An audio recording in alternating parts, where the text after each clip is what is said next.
KZ, also known as Creeds, or Climb, is a community-developed playstyle within Valve's popular first-person shooter, Counter-Strike. The premise of KZ is to get from point A to point B within a map. To complete this simple task, players aim at taking the least amount of travel time possible. Introduce movement mechanics, which ultimately result in momentum, and you start to see a level of skill is required to achieve finishing a map under time pressure. This is the modern KZ as we see it today. However, it wasn't always like this. To fully understand what Creeds is, we must look back to the early 2000s. Somewhere around the time of 2001 to 2003, there was an emerging trend within the Counter-Strike community. Some players who had mastered the movement controls of Counter-Strike were now seen moving around the maps differently. These players were the first to recognize the advantage in being the best at traversing a map. By mid-2003, a French-Canadian player named Creeds had seen the potential of the trend. He started creating his own maps designed with the purpose of pushing the boundaries of these movement mechanics. This is where the map type KZ_map originated.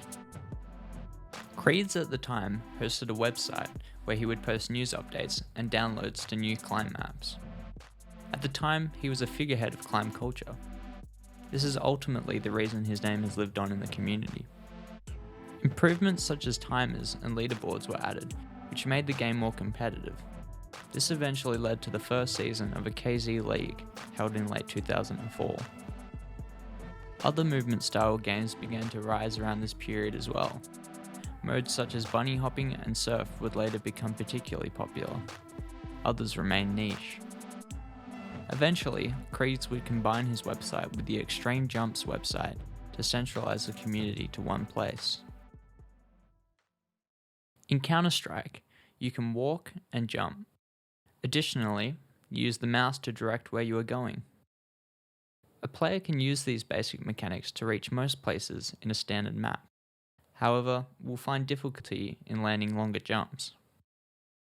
To achieve a long jump, you need to gain speed prior to a jump or within the air.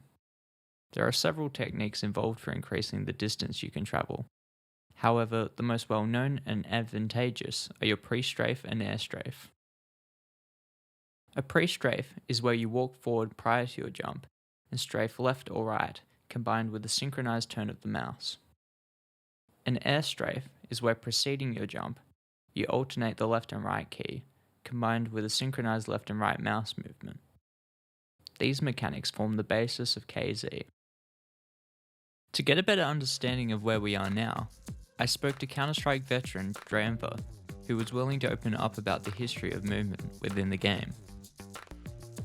Dr&ver has been playing Counter-Strike since 2001, however claims he didn't play KZ to any serious extent until midway through the days of CS Source. He guesses he may have somewhere around 10,000 hours playing movement-style games in CSGO.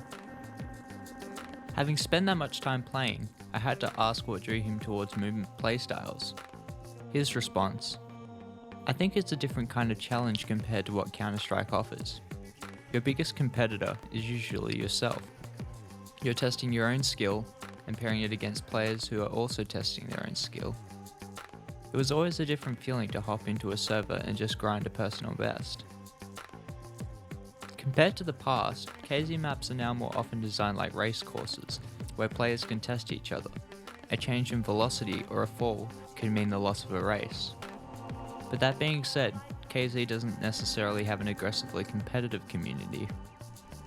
Dr&ver also says, movement players have different goals than competitive players. We understand self-improvement and we look at things in different perspectives. Movement players are generally more relaxed. When you play KZ now, you're witnessing the product of 20 years of evolution. What began in casual matches has now turned into hundreds of maps crafted with a variety of different elements. Dr&ver states, the earlier you go back into the history of CS, the more crazy and broken the movement gets. As time went on and Valve fixed movement, players had to adapt, and so did the maps. People used to just go into maps and find cool spots to climb into.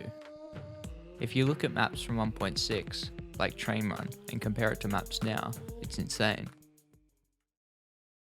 As we speak, there are people playing KZ, and I find it pretty amazing that a 20-year-old community is still pushing on.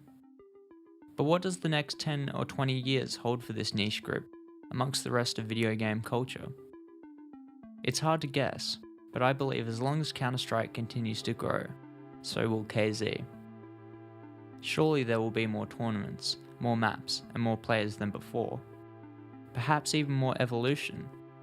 KZ will probably have a different face by then. One thing that is certain, no player will ever forget the time they've spent grinding maps, learning from older players, and meeting new friends.